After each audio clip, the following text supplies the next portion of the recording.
Hey guys, Matt here. This is my review of Ghostbusters Afterlife. This movie is directed by Jason Reitman, who previously did Juno and Up in the Air.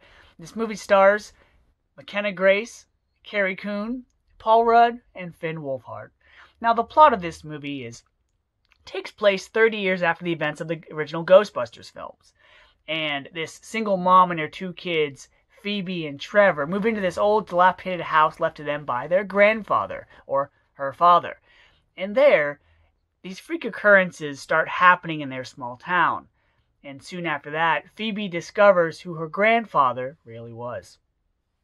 So going into this movie, I'm going to be honest, I wasn't incredibly excited. And that's not to say that I didn't want to see this.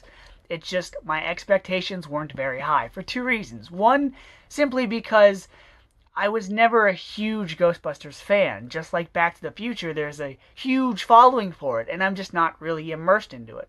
I enjoy the movies, and I like a lot of 80s films, but I'm just not that attached to the franchise. Also, the 2016 Ghostbusters movie left a bad taste in a lot of people's mouths, so I wasn't exactly foaming at the mouth to go see this new film. But I saw the trailer for it, and I was real curious how they were going to take an approach to this established franchise. Kind of a more serious approach to it, but also throwing in some Stranger Things vibes as well. So I saw the movie, and it was a pleasant surprise. It was cute. That's the best way I can describe it. It was cute, because for the majority of it, it was like a tribute to Ghostbusters, which is great, and they did a wonderful job at doing that. As far as the standalone story goes, I will say this, that Mckenna Grace is definitely the standout of the movie. She's adorable, and she definitely embodies, well, I don't know if I can say, because I don't know if it's a spoiler who her grandfather is, but I'm pretty sure a lot of people can put together who her grandfather was. So, just to be safe, I'm going to say she embodies her grandfather quite well. She has the same awkward tendencies. She has the same, the same personality where it takes her a while to warm up to people, but when she does, she's actually quite enjoyable.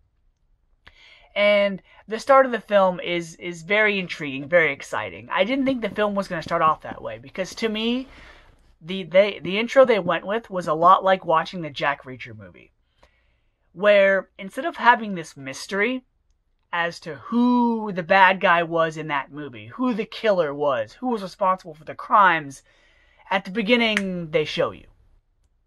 So it kind of takes away that mystery and that suspense of, the characters in the film, just like the audience, are trying to unravel this mystery. Well, here, in Ghostbusters, they do the same thing.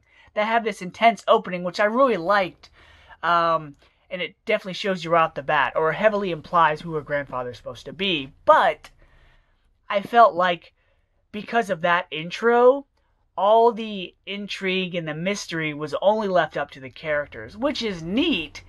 But it's like, what are they going to do? Not discover stuff about their grandfather? Are they not going to find out who he was? And it takes a little bit away from me as an audience member. Now, the rest of the cast in this film were fine. Carrie Coon as the mother, she was okay. I kind of had some questions as to just what she did with her life, because, they have the typical, oh yeah, my father abandoned us, my father wasn't there for me, that type of storyline, which in the end gets resolved, and there's a nice moment there. But it just kind of made me wonder, like a lot of things in this movie, what's been going on for 30 years that, now all these things are happening. Now all these connections are made. All these, hatchets are buried, whatnot. Finn Wolfhard, I'm glad he wasn't the main character in this film like I had feared he was going to be. I like how he was a side character. But I'll get to the side characters in a little bit. Paul Rudd, he's fine in this movie. He plays like the man-child.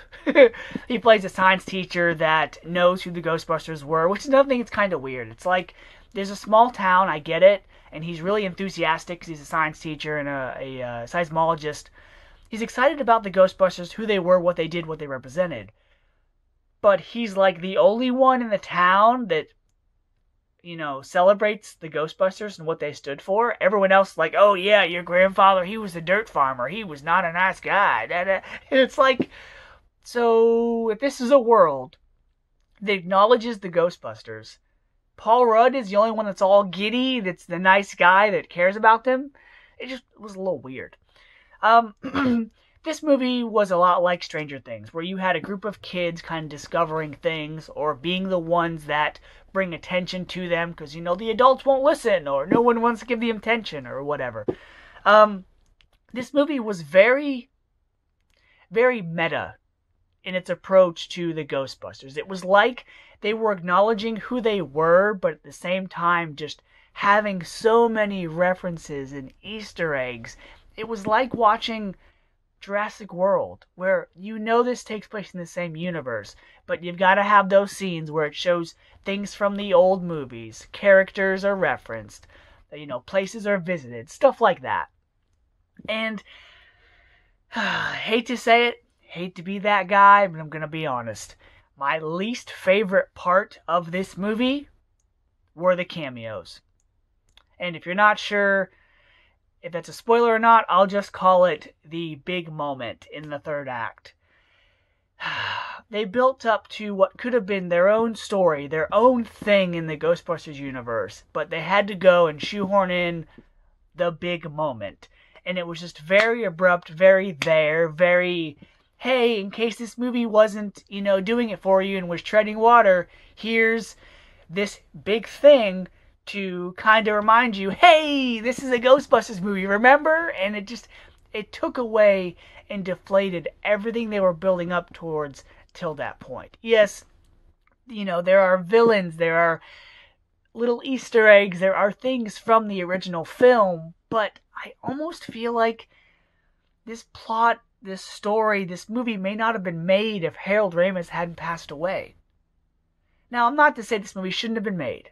I'm just real curious as to what this movie, the official third Ghostbusters movie, or what have you, would have been about. What it would have been made if these events in real life hadn't happened. And it leaves me wanting more. And I'm glad we got another official Ghostbusters film with the original cast.